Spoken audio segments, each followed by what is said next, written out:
Hi, everybody, and welcome to another Friday 15 live chat from the Power of Business. I'm Bob Birch, and in just a minute, I'm going to be throwing it to Steve Hadcock, who will be talking with Matt LeRoux about evaluating your marketing channels. So glad that you could join us for this Friday 15 live chat.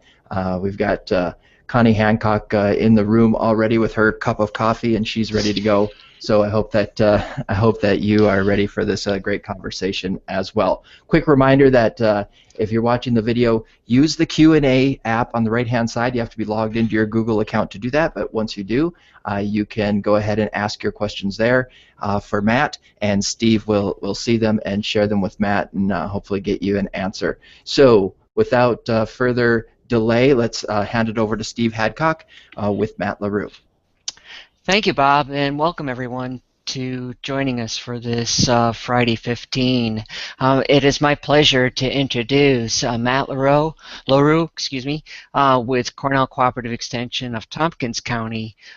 Matt is a senior resource educator with the CCE of Tompkins County, and has done quite a bit of research in a wide variety of areas, but one of particular interest that he piqued my interest a few years ago was that he was starting to study and published a bulletin on market channel analysis for small-scale fruit and vegetable producers, which does have a lot of applicability to other entrepreneurs and other small-scale farmers and entrepreneurs. So, Matt, welcome to Friday 15. And can you tell us a little bit about what market channel analysis from your perspective is?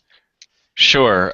Market channel assessment is just looking at the various channels that you use for your business and looking at the relative amounts of time that go into those channels and the gross sales that come out, and then some of the other factors so that you can start to direct more business into the best performing channels and to improve or eliminate the poorest performing channels. Okay. What piqued your interest, or why did you do this? Sure. I work with small farms and in the local food scene, and people were starting to use the word, I call it the S word, which is saturation. And we were looking to maybe encourage some of the direct marketing producers to consider wholesale channels. And in order to encourage people that were well established to start moving in a wholesale direction, we needed some assessment that would compare the relative performance of direct and wholesale channels. So we came up with a methodology to do that. Okay. Can you explain a little bit about that methodology? What entailed in it? Sure, sure. So the acronym for Market Channel Assessment Tool is just MCAT. I'll refer to it that way. But the MCAT is best in my setting with very small scale, highly diversified producers. It's a really good tool for people who are super busy and perceive that they don't have time for record keeping, and in fact don't have any record keeping history that's channel specific. So it's this confusing question based on so many factors. Which channel really is the best? Which one is performing well? You've got some direct marketing channels. Let's take a farmer's market as an example that brings you high prices for your items, but you can move a relatively low volume of product in what turns out to be kind of a large time commitment. And you contrast that with wholesale accounts that might take large quantities of produce in very little time, but at low prices. And so I've just mentioned three factors, and it can be confusing. So which one's the best? So what we did was found out which factors farms were really using when they evaluated channels, just without record keeping, but just as a general thinking. And we came up with 6 factors. So they are profit and what is implied about profitability through pricing. And then we looked at the volume of product that can be moved in a given amount of time. For our example, we just look at 1 week. That means we're just doing record keeping for 1 week. We look at the amount of labor that it takes to market that product in that channel, the risks that are associated, and risks for us just mean that the chance of lost sales. So again, I'll use the farmer's market example. If it's pouring rain, then you're going to lose sales. That's a risk that comes with that channel. The associated costs, which are channel-specific costs, Like in wholesaling, you've got to buy boxes that you ship out and you lose to the supply chain. That might be a specific cost for that channel. And then the big factor, and the one that I heard from the farms I was working with in the beginning when I was developing this, is lifestyle. So certain channels just suit you better because you enjoy participating in them. Other channels might create stress or anger or frustration, and so we're going to take that into consideration when we give a full rank to a channel, and we're going to weigh them out. Great. Yeah, and I know I can speak personally because I've collaborated with you in getting some producers to do it. And even though it's during their busy time of the year that we kind of ask them to do this, it's not too onerous for the information and data that you're asking to collect. So it can be powerful to look at it as a whole, kind of the broad universal view of it, what kind of things you learn, but also definitely of value to the farmer as well that's doing it. So what have you learned from working with farmers and doing these market channel analysis? Sure, and I just want to remark on something that you said just then. Yeah, it's the busiest time of year, and I was trying to get people to keep records for a longer period of time. I wasn't having success with that because what I wanted was fairly, highly detailed. I was tracking labor and sales and mileage. Well, in the beginning, I was tracking a lot more than that. So the point being that it works. It works as a decision-making tool to just keep records for a snapshot period. If it seems too onerous to do it all season or during the peak season, I encourage people to figure out what they want to track and just do it for a snapshot. And for us, that's 1 week during the peak season, and we found that it's very reliable information. Now, what I've learned, which was your real question, I've done this now on 30 farms, and I've worked with agents in other counties to do it on additional farms. Um, and I've seen a few things come out that to me are really important. So the big theme of what I've learned is that the farm does have control over the market, or in this case, the small business has control. I think that a lot of us would think about the marketplace as existing in a certain format, and we just have to or to meet it where it's at. But I want to remind small business people in marketing that there are controls that they have that they can use to enhance or improve a market channel's performance. Some of those things would be, for example, again, these are somewhat produce oriented, but the package size or the unit that you sell. So if you look at a channel and it needs tweaking or it's underperforming, you could change the units and package sizes that you're using to improve it. I had this great example from Vermont. These people were selling arugula in little, I don't know, quarter-pound baggies, and they said they would only sell a few, and so it wasn't worth all this effort of growing it and picking and washing and packing and delivering. So I said, you shouldn't sell arugula in quarter-pound baggies anymore. Sell it in 1-pound bags, or do whatever it takes. And that leads to the next one, which is to set order minimums. Before agreeing to deliver a product or to sell it at a certain price, create an order minimum. That's a control that you have that you can bring that channel around to where it needs to be. And we don't really want to be in a channel if it's underperforming. If it doesn't work for you, you can't continue on. Which leads me to the next one, which is pricing. There's a degree to which you can control price or set your own pricing, and you've kind of got to figure out as a business, what is the price that I need to get for this product in order to justify showing up in this channel. And so pricing is something that, along with pack size and order minimums, you can bring around under your control to bring a channel where you want it to be. Another one is the product mix that you offer. For that farm in Vermont, I suggested, they were talking about one particular marketing channel. I suggested don't offer arugula at all in that channel. There's no rule that says just because you produce it that you need to bring it to all channels. So you can adjust your product mix on given channels and maybe only bring certain products that make sense for that channel. And then the final thing, which is very, very specific to produce, but I still wanted to mention it for any farm that's washing, is the wash station setup. So I would track all labor, harvest, washing and packing, and travel and sales time for these farms that I worked with. And I would be able to look at their weekly division of labor among those 4 activities. And if I saw lots of time going into one activity, that usually suggested room for improvement. And often it was the station where they wash all the produce and package it.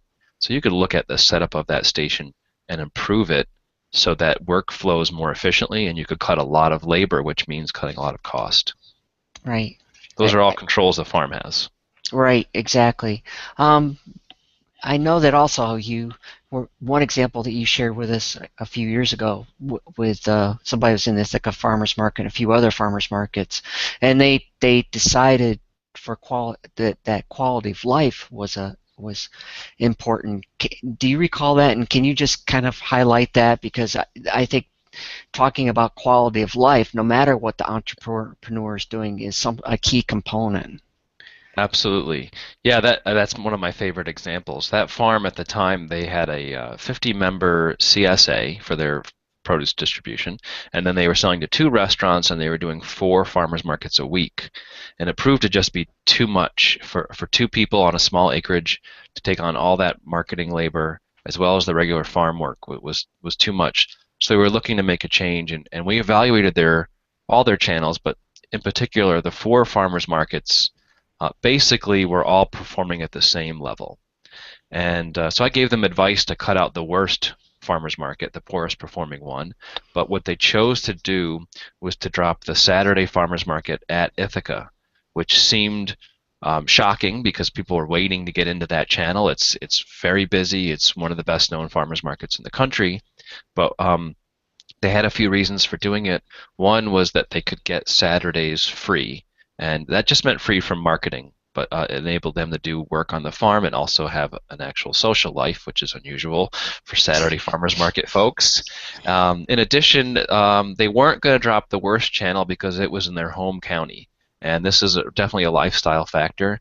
They felt dedicated to serving the community in which they lived, and so that, again, you can't put a monetary value on that. It was really just a lifestyle value, and they have continued to make changes based off of consideration of all factors, but with an eye on lifestyle, and their farm's really come a long way since then.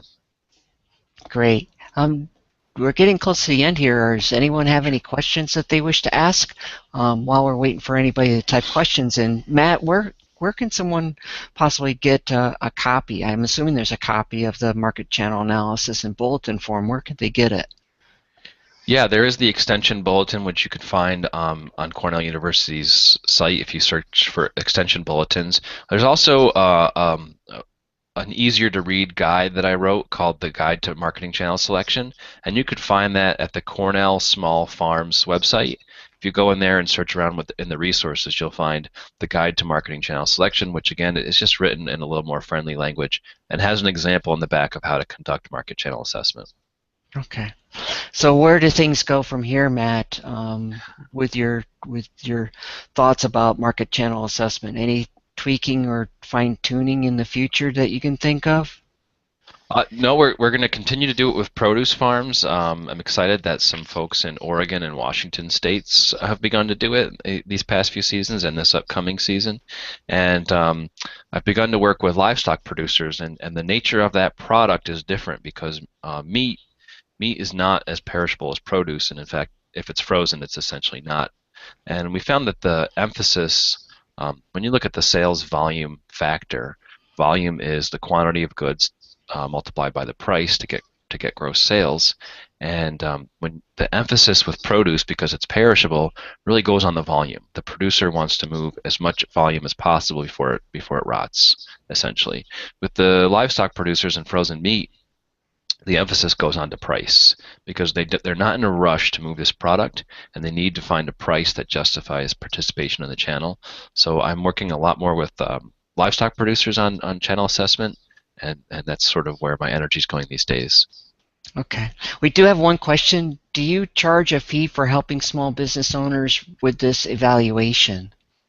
Well, I'm a county ag agent in Tompkins County, New York, so it's part of my services to just provide that for free, and I could also always provide any materials for free, but I don't provide full level consulting outside of my region.